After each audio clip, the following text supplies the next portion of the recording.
Hello, welcome to Web of Stories. Cheers, it's lunchtime. Again, did not do my video first thing in the morning. This is my update video. Hi, I'm Melinda. I missed all that if you've never been here before. We're still getting organized, sorry. I meant to do this video a little earlier and I came down to do it before I ate my lunch, but then I saw that Hilary at Book Bustle had a vlog up of her at Cannon Beach, which is one of my favorite places. It's on the Oregon coast, so I had to watch that. And I'm kind of jealous because I live closer to Cannon Beach than she does, and it has been a long time since I've been there. I live an hour from the Oregon coast, and it's been a long time. I need to go. And then, so there's that. And then also, because we have kids and my husband works, we're kind of like on the general work weekend schedule. We tend to only be able to go on weekends. And so does the rest of the state of Oregon and parts of Washington, California. So it's really crowded there. This is a relatively new development for the Oregon coast. I would say in the last 10, 15 years. It used to be never crowded growing up. You could go anytime and it wasn't crowded. And now it's super crowded, which is good for the businesses there. Kind of sucks if it's where you like to go. But anyway, it's going to be a while before I have a vlog from Cannon Beach. So go watch Hilary's. So you can see how beautiful it is. And don't be deceived by how peaceful it is. Because as I said, when I go there, so is the rest of the universe. Yeah, so that's apology number one for being late. Apology number two, you might hear yowling. We're at the time of the year my cat, my indoor cat, has decided that she should be an outdoor cat. And I let her outside when I'm there with her or when one of the kids are with her. She hasn't figured that out yet. And the reason that is because as long as she stays in our backyard, she's fine. I don't want her. I mean, there are coyotes and raccoons in our neighborhood. They're not that common, but we live like across the road from like a forested area. So I come from there. There are dogs and other cats, and there she goes again. So she does not like the fact that she is only indoor. She's indoor except when I say she can be outdoor, and she's just not happy with that. So you'll hear that. Third apology, preemptive apology. You may hear my husband come down to make lunch because it's getting to be about that time. Sorry, I don't think he tries to be quiet when he comes down, but that's okay. If you have seen any one of my videos, you know there is always noise in the background in my videos. It's just the way it is. Anyway, all of those are aside. Oh, one more apology. I am really behind in... Cat went upstairs. She's going to try and sweet talk my husband into letting her outside. I am really behind in watching videos and catching up on my comments. And also, I didn't do 5 on Friday this week. It all comes down to just not having the mental bandwidth right now. We're still dealing with issues with my father. He is still in the hospital. It's a little bit easier right now because one of my brothers is down there with him. So I am not the one that has to call 4 or 5 times a day to get updates and let everyone know. My brother is there, boots on the ground. My father's also doing better. He has like one thing that he needs to show improvement on before he can go home. So we're just waiting for that to happen. So yeah, I don't know if I'm going to have to go down there or not. We'll see. You know, it's hard with kids, but I think I can clear up my schedule somewhat if I need to. So we'll see. Okay, I think that's like the beginning. I should just start like all of my update videos with apologies. Sorry about that. Anyway, on to what my week was like. It is starting to be beautiful here in Oregon, which means also that I am starting to cough and sneeze a lot. I'm not complaining. I would much rather cough and sneeze than have like dreary, rainy days this time of year. You did see one video I did outside. I did my March and Q1 wrap up outside. The issue with doing that one again is because A, I cough and sneeze. And B, I can't ever get the lighting just right. So I don't know. I will try and do some more videos outside. I'm also thinking I might do something different for my update next week. Maybe. I'm not committing to anything. We'll see. But yeah, so kids are back. They're kind of like in the home stretch for school. Like, it's really weird how their calendar works because they have spring break and then they have a week back. And then that's the end of their quarter. I'm like, why don't you just have the end of the quarter at spring break? Like, I don't understand that. But anyway, they're in their final quarter of the year, which is so sad. That means my daughter's going to be a sophomore next year. They really, you know, people always tell you when you have babies that the days are long, but the years are short. And you're like, oh yeah, that's a nice platitude. But no, it is totally true. But anyway, speaking of my daughter, I have to tell you this. So I'm having this, she used to love to read and now she just doesn't read as much. And I asked her one time, I said, you know, you used to really love this. Why are you just not into it anymore? And I think part of it's because she has a phone and she can like play games on her phone. But she said, and this is true, she, for the first part of her elementary school, both she and my son were in a private school. There are reasons for that. They're at a public school. I am a big supporter of public schools and even more so after all this. But she said in one particular year in her private school, she had nothing to do because that school is a fabulous school if your child is very right where they're supposed to be at their age, not advanced, not below, right where they are. And she was of course above it. So she did nothing. They kept saying, because she'd run out of work to do immediately, and they say, just go read a book. And so she got so burnt out on having to just go read a book because they didn't have anything for her to do that she kind of got out of reading. And I find that really sad. So I don't know. I'm trying to think of ways to maybe entice her into reading. Now, the second part of this, she has 2 classes in school where they have to do some kind of reading. One is her English class. I think she's still reading Murder at the Vicarage. She started that a long time ago. They don't get very much time. They get like 10 minutes a class, and they have that class every other day. So it's not like they have a lot of time. And they also stopped doing their independent reading when they were reading The Absolutely True Diary of a Part-Time Indian by Sherman Alexie. That was an interesting experience for my daughter. She's like, Mom, do you know what's in that book? And I said, yes, I do know what's in that book. She's like, oh. She's very scandalized. And I'm like, sweetie, don't turn into a book banner. It's not. But anyway, so I think she's still reading Murder at the Vicarage for that one. But then her other class is her social studies class, and they're supposed to do historical reading. I have a lot of complaints about that. I was a history major. I have so many problems with the social studies class. The only thing I don't probably have a problem with is the historical reading. Now, I do have a problem with the fact that some of the things that are in the teacher's library for historical reading are not historical. Like Lily was telling me she had gotten this one book out that was in the medieval section, but it wasn't medieval. It was just fantasy that was sort of inspired by medieval times. So it wasn't history. It was, and there's nothing wrong with fantasy, but if you're reading in a social studies class for historical reading, and honestly, that's the only history she's getting in that class, it should be history. You can read your fantasy in other classes. So I was upset about this. And this was right about the time that I finished 1,000 Ships by Natalie Haynes. And I have spoken before about how much my daughter loves Greek mythology. So I said, here, read this. So she read that. She loved it. And then she was done with it. And the teacher, I don't know. I'm not going to go into the teacher. But anyway, she needed another book. And so I said, well, let's go look at my shelf and see what I have that's historical fiction. And I don't think she's supposed to be doing U.S. history, only because they do U.S. history next year. And I hope to God she doesn't have this teacher next year.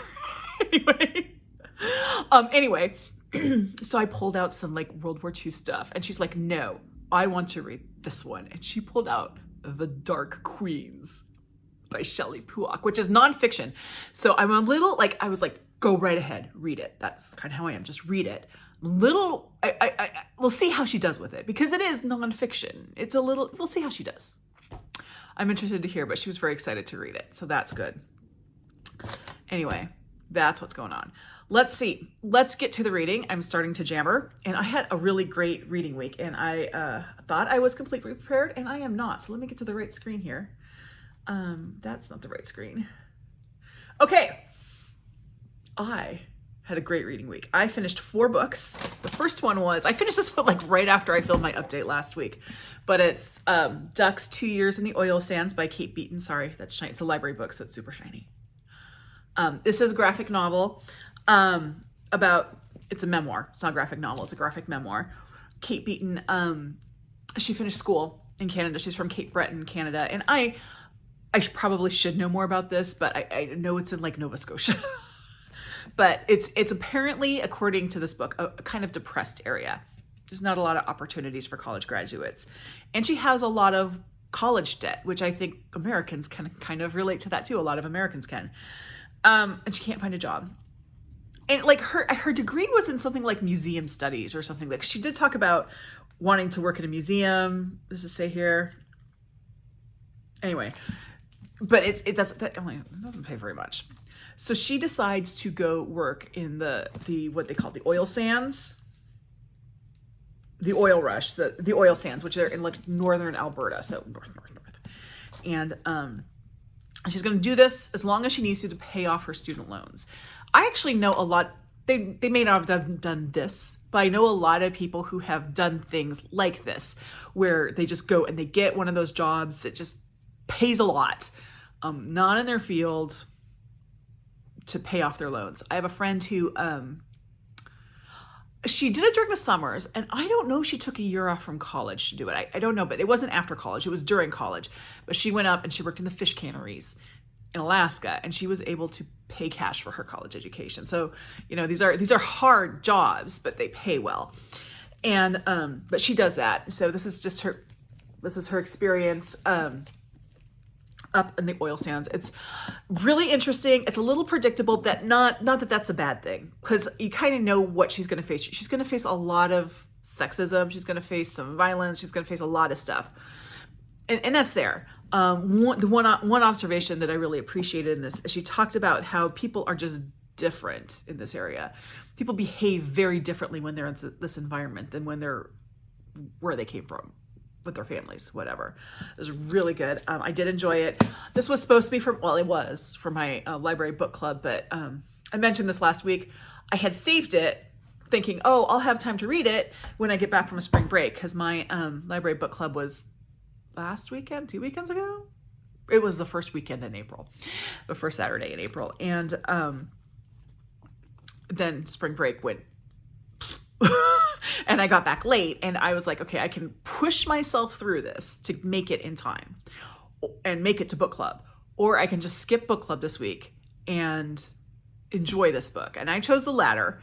I do really regret missing book club, because I really like that group, great discussions, and I think there's a lot to discuss in this book. So I can't really talk about book club ideas on this, but I do think it's probably a good book club book. My only complaint is not with the writing at all. I just want to say that some of this text in here is very teensy weensy, which makes it a little hard to read. So I gave this an A. Okay. The next book. Oh, I have to tell you something. This is amazing. So in my March Q1 wrap up, I said in March I had 2 5-star books, and those were my 2 5-stars of the year. This week, I had 2 more 5-star books. Crazy. Last year I had, for the entire year, I had 5 5-star books. I'm already to 4. So the first one I don't have with me because it was a library book and I read it digitally, and that was How to Say Babylon by Safiya Sinclair. So a lot of people are talking about this. It is still in the running for the BookTube prize. I am not doing the BookTube prize this round. I'm not reading it because of the BookTube prize. I've actually had it on hold for a long time. Actually, I had a funny story about this. I was going through my phone and I found this note that's like books to add to the M&M list, which is our Marjola's and Margarita's book club. And I realized it was some book recommendations that Bookish Best Friend sent to me. And one of them was a book called How to Save Avalon. And I sat there looking at it going, what is this book about? And I was like looking it up. And then finally I realized it was How to Say Babylon, which I had just finished. But anyway, this is a memoir about Safiya Sinclair. She was raised with a very strict Rastafarian father. So first thing, I thought Rastafarian was dreadlocks and reggae music. Like, I did not know it was a religion. I didn't know anything about it at all. So all the Rastafarian stuff, I thought it was reggae music, dreadlocks, and pot smoking. I thought that was it. So I learned all about Rastafarianism, which is interesting. It's actually, it's a very reactionary religion. So I will say that. There are different sects of it. She does talk about the different sects in it, which almost seem like different religions as of what they believe, which is interesting. But there's all that. And her father, so she lives with her mother and her father. They are not married, but because he doesn't believe in marriage, but she does live in a family unit with her mother, her father, and her 3 younger siblings. She is the oldest. And it is a very restrained life. Her father controls every aspect of her life, and she longs to break free of it. I don't think this book needs any more of a explanation than that. Recently, I brought up, I had read My Side of the River by Elizabeth Camarillo Gutierrez, which I said was a lot like Educated. If you liked Educated, you'd like My Side of the River. If you liked Educated and or My Side of the River, you'd love How to Say Babylon. I don't want to rank them as far as experiences because that's not fair, but I will say as far as writing style, how to say Babylon's in a different class. And that is because Safiya Sinclair is a poet. I mean, that's her job. She's a poet. She teaches poetry. And Tara Westover and Elizabeth Camara Gutierrez just aren't. So, you know, in that way is a big difference. But I do think if you like those sort of memoirs, this is going to blow your mind. It's a great memoir. Cried through it. Very vulnerable. She was a very vulnerable in her writing. She really lives through some pretty nightmarish things. And sometimes I have to say, she's probably a bigger person than I am. But yeah, man, that book just took my breath away. Amazingly good. I'm not going to do a standalone review of it only because it is still in the running for the BookTube prize. And I do plan to do, I'm going to put my name for the next 2 rounds. So it is conceivable that I will end up with it. And then I just, you know, I can talk about it now. There's nothing wrong with me talking about it now because I'm not reading it for the BookTube prize. But my full thoughts, if it comes to that, I want my full thoughts to be part of the BookTube prize. So I'm not going to do a full review. The next book I finished, I've given an A, but I think I'm going to lower. And I'll explain why. It's one of my short story collections, and it is The Mysterious Mr. Quinn by Agatha Christie. So these are all short stories about Mr. Satterthwaite and Mr. Quinn. Mr. Harley Quinn. Not that Harley Quinn. The original Harley Quinn, who's named after Harlequin thing. It's a whole thing.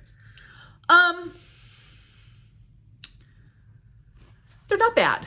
None of them are bad. I did think there wasn't like that much difference between each of the mysteries. So the mysteries just tended to be kind of similar all the way through, which is fine. My issue with it, which I do think is a flaw, as I'm not entirely sure that Agatha Christie knew what she was doing with Harley Quinn. Because sometimes Harley Quinn, who's this guy who just sort of shows up and then he talks to Mr. Satterthwaite and kind of asks the right questions for Mr. Satterthwaite to solve the mystery. Mr. Satterthwaite's sort of this older gentleman, you know, society gentleman. I'm sorry, my nose is itchy. Okay, just cut out me rubbing my nose even more. Anyway, so he'll just show up, Harley Quinn will just show up and get Mr. Satterthwaite to think about things differently, and then he'll solve the mystery. And sometimes Harley Quinn is there with everybody. Everybody's, you know, other people interact with him. He's a person there. And sometimes no one sees him, and sometimes he just comes and disappears. What is he? Like, is he some sort of like mysterious figment of Mr. Satterthwaite's imagination? Is he a fantastical character? But he's also their flesh and blood. So it's like she can't make up her mind what he is. And I found that a little frustrating.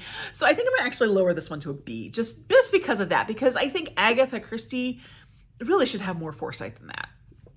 Now I will say, at least none of the usual problematic stuff stuck out to me. I'm not saying it's not there. I'm just saying sometimes when you read a lot of Christie, you kind of go over it. But I don't recall anything going, ugh. I also read this over a long period of time. I think I started this in February. So I could have forgotten some too. Who knows? The fourth and final book that I read this week was my other 5-star book. And that is Death Comes for the Archbishop by Willa Cather. I did this as a buddy read with Mariandria at Books and Bocadillos. Oh my gosh, I love this book. Oh, so beautiful. It's not a super plotty book. It's basically about a French Catholic priest, Father Latour, who becomes the bishop of like sort of the new Southwest territory. So it's set in the 19th century. And it's just about his life there.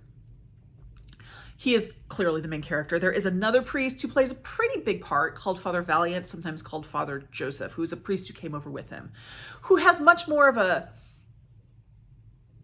go out and get a missionary style, I should say. Like Father Valiant, his job there is to set up a diocese and support the churches that are there in the missions. And he understands his role. But Father Valiant, who's a very close friend of his, and you know, he likes his companionship. But Father Valiant always feels the need to go out and do something, like kind of out on the fringes of things. So there's that. What I loved about this book, one of the things I loved about this book is this brought the Southwest to life. Now, I read it right after coming back from the Southwest. True, this takes place in New Mexico, and I was in Arizona, but San Javier del Bac, which I always said this looks like, is name dropped in here. But it really brought it to life. It's just the people, and not just the landscape, but the people and the customs. there might be, if you want to be super critical about it, there might be parts where you're like, oh, that's not very nice what Willa Cather said about Mexicans or Native Americans. The cat has something to say. But I didn't find a problem with that because I think she was still a lot more accepting than people of the time when she wrote this book, like really accepting, and nothing was really that bad. I mean, you have to kind of be really looking at it to find it. I loved all the characters in this book. As I said, our main character is Father Latour, probably our major secondary character is Father Valiant, and they're both completely wonderfully well-written, well-rounded characters, but every character in here is well-written and well-rounded, even if they're just there for a scene. I mean, Father Latour is just a really good person. I love this book so much. Oh, I cried at the end.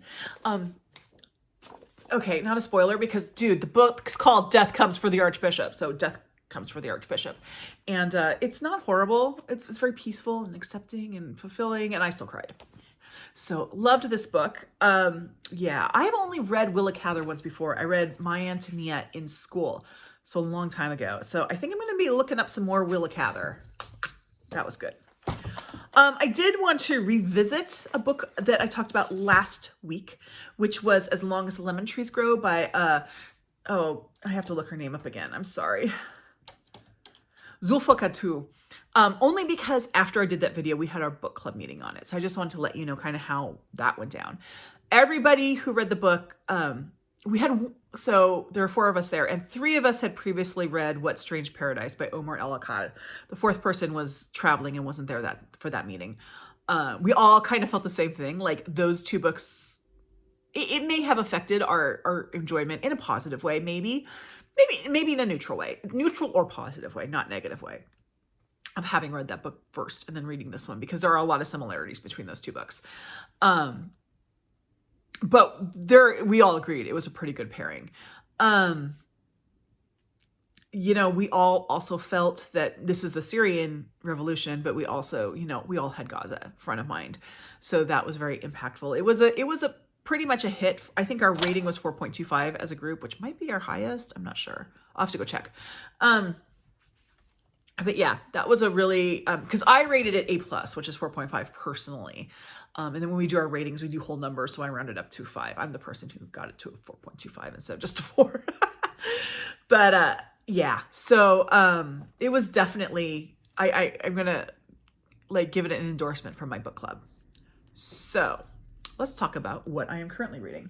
So I'm going to talk first about a book I'm not yet currently reading. I'm going to start it this week. So probably should bring it next week, but I have the book here. So we're going to bring it now.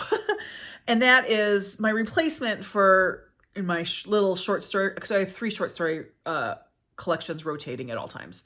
And so I finished The Mysterious Mr. Quinn. I had to replace it.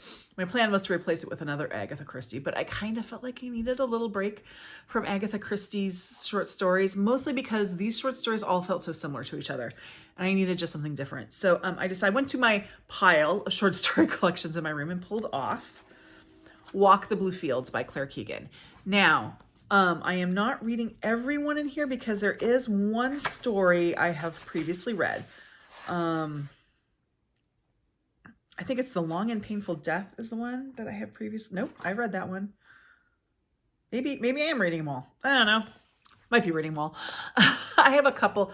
I also have Antarctica, a collection called Antarctica from Claire Keegan up there, which I definitely have read at least one story from, because I've read Antarctica.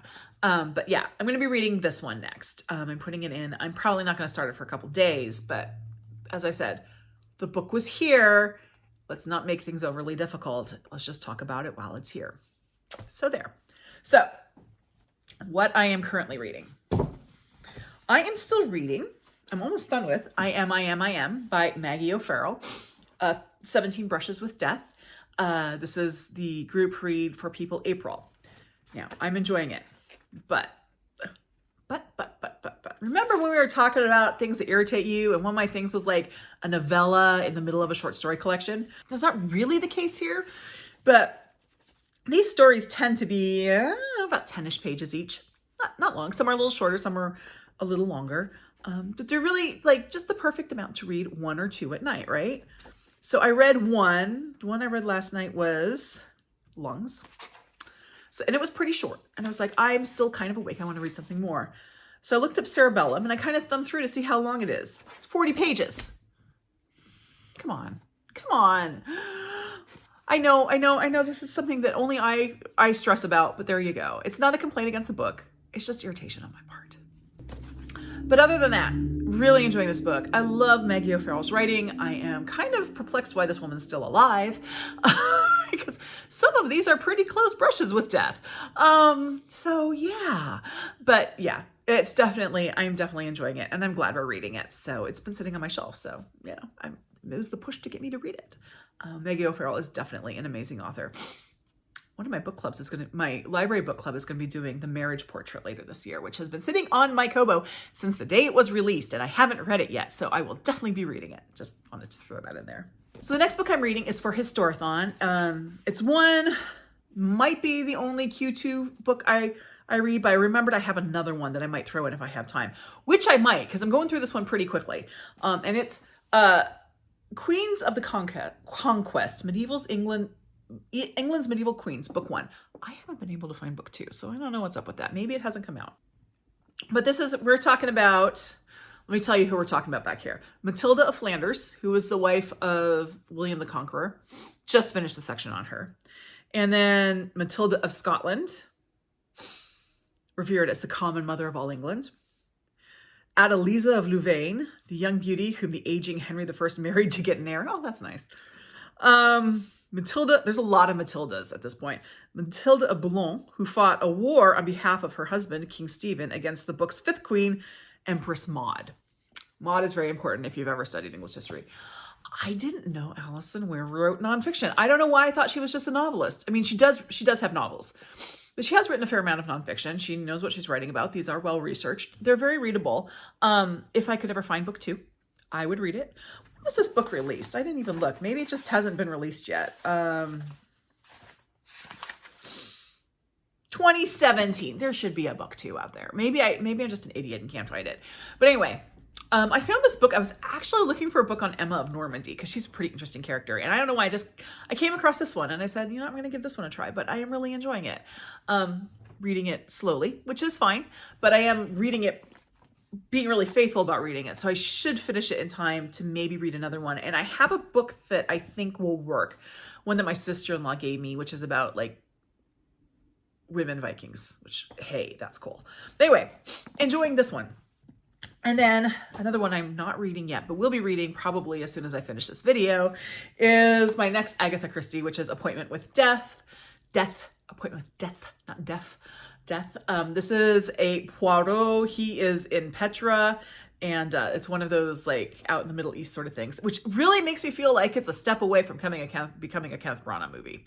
Gotta say. Anyway, I've been doing really well with my schedule of reading one Agatha Christie novel a month. I have been sucking at my reading one Donna Leon novel a month, but I am, yeah, this is my April book. So I will be starting this one, and those go pretty quickly. So that's what I'm reading there. Now, where is my little list? I have a little list somewhere. I am back. It was under one book. I should have found that. I just needed it because I needed to remember the author of this book. But on my e-reader, I am reading The Blue Beautiful World by Karen Lord. So this book is on the long list for the Women's Prize, and it is science fiction. And a lot of people, when they're going through it, going, what? Why is that one on there? I, of course, immediately went, I must read that, even though I don't really read science fiction. Go figure. So I'm giving it a try. Y'all, there's so many jump cuts in here of me rubbing my nose. It's not even funny. So it's by Karen Lord. She's a Barbadian. She's from Barbados, author. It's about aliens, but one's a rock star. I'm a quarter of the way into it. I'm interested enough to keep going, but I'm also kind of like, I'm not sure this is really the quality that I expected from the Women's Prize, but we'll see. I'm only a quarter of the way. This could totally change. It is well written. The language is very lovely. It's just, I don't know. The story seems a little convoluted to me. We'll go. It's strange that this is the one that I'm like, ooh, I must read that one. But no. So we're reading that. We're going to see how it is. I'm taking one for the team on this one, since a lot of people said they didn't want to read it. I'm going to take one for the team and read The Blue Beautiful World. And then on audio, I am still listening to, but getting close to finishing, Such a Quiet Place by Megan Miranda. It's brainless. I'm annoyed. It annoys me a little bit, but not enough to DNF. So it kind of takes my mind off walking when I'm walking. There you go. I'll be done with it by next week. And then I think I might take a little break from audiobooks because I'm way behind on podcasts. So I might take some time off from audiobooks. We'll see. So yeah, that is my week. This video already says it's already over half an hour, but once I take all my nose rubbings out, it might not be. I need to take some Zyrtec. That's just I've got to cave and take the Zyrtec, but oh well. So let me know what you're reading this week. Yes, Alice says hello, and also let me outside, which is not going to happen. Anyway, I'm starting to babble, so I'm just gonna cut this off now. Thank you so much for stopping by. I really appreciate it. Like, subscribe, tell me what you're reading, join my Discord down below, and I'll see you in the next video. Bye.